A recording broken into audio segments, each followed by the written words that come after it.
Shalom Alaikum Bapak Ibu Saudara-saudari yang dikasihi oleh Tuhan. Mari kita berdoa sebelum belajar firman Tuhan. Bapa, dalam nama Tuhan Yesus, sebentar kami akan belajar firman-Mu. Biarlah Roh Kudus yang menolong kami, sehingga kami bisa memahami kebenaran firman Tuhan ini. Dalam nama Tuhan Yesus, amin. Bapak Ibu Saudara-saudari yang dikasihi dalam Tuhan, hari ini Jumat 19 Juni 2020, kita akan belajar dari Matius 11 ayat 2 sampai dengan yang ke-6. Judul yang saya berikan adalah Ketika Keraguan Itu Muncul. Ketika keraguan itu muncul. Bapak Ibu Saudara-saudari yang dikasihi dalam Tuhan, siapa yang tidak tahu Yohanes Pembaptis? Dialah pembuka jalan bagi Tuhan. Pelayanannya juga luar biasa, walaupun hanya sedikit catatan yang diberikan kepada kita. Tetapi dari catatan itu sudah menunjukkan betapa luar biasanya pelayanan Yohanes Pembaptis. Tapi rupanya muncul keraguan di dalam dirinya. Perhatikan ayat yang ketiga. Lalu menyuruh murid-muridnya bertanya kepadanya, "Engkaukah yang akan datang itu? Atau haruskah kami menantikan orang lain?" Yohanes mempertanyakan tentang Yesus.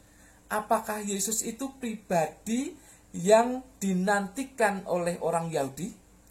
Apakah Yesus itu Mesias yang dinantikan oleh orang Yahudi? Ada keraguan di dalam diri Yohanes Pembaptis. Mari perhatikan pendorong dari munculnya keraguan itu di ayat yang kedua.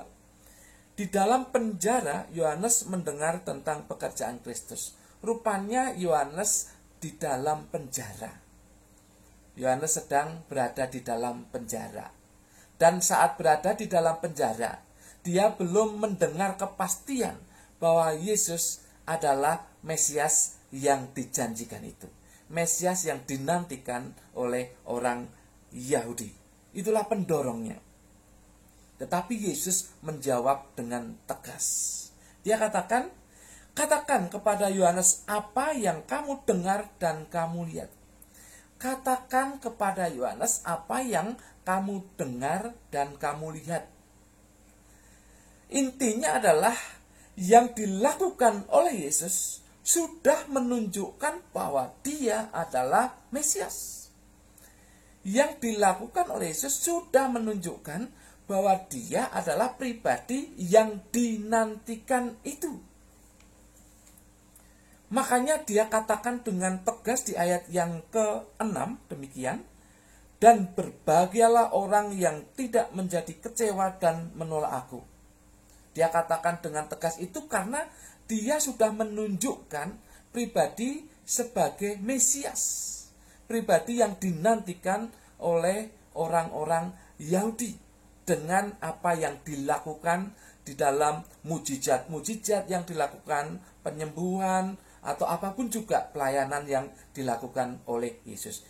Itu sudah menunjukkan bahwa dia Mesias. Dia katakan, berbahagialah orang yang tidak menjadi kecewa dan menolak aku. Bapak Ibu Saudara-saudari yang dikasihi dalam Tuhan, ada banyak hal yang bisa membuat kita kecewa. Ada banyak hal yang bisa membuat kita ragu. Ada banyak hal yang bisa menjadi pendorong munculnya keraguan kita kepada Yesus, Sang Mesias, Tuhan dan Juru Selamat itu.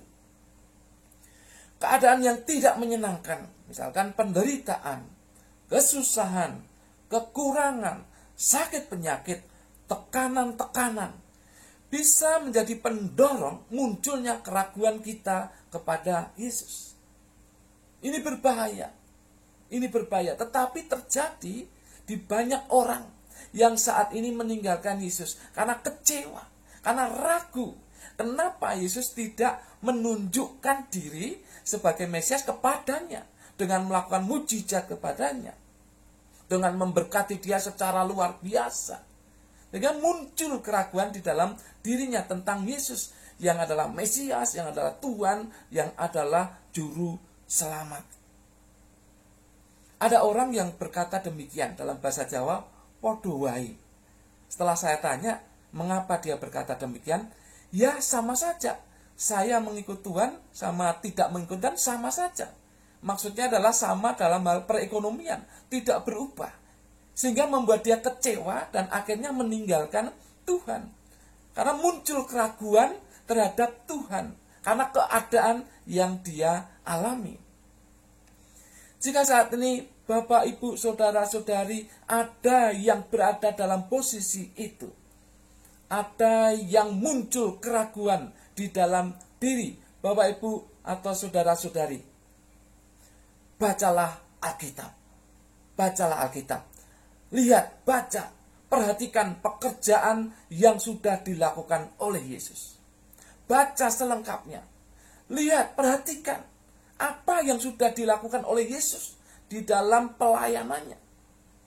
Itu cukup untuk memberitahu kepada Bapak, Ibu, Saudara-saudari bahwa dia Mesias, bahwa dia Tuhan, bahwa dia Juru Selamat. Maka baca Alkitab secara penuh. Perhatikan dengan baik, dengan seksama apa yang sudah Tuhan Yesus lakukan dalam pelayanannya. Dan yang kedua, ingat kembali peristiwa-peristiwa yang indah yang sudah Bapak, Ibu, Saudara-saudari terima atau alami bersama dengan Yesus. Selama mengikut Yesus. Ada hal-hal yang indah, hal-hal yang luar biasa yang sudah dialami tentunya. Dan itu menunjukkan bahwa Yesus Mesias. Yesus Tuhan. Yesus Juru Selamat bagi Anda. Hal-hal yang indah itu menunjukkan kepribadian Yesus yang sesungguhnya. Yang menolong, yang penuh belas kasihan, yang peduli kepada Bapak, Ibu, Saudara-saudari sekalian.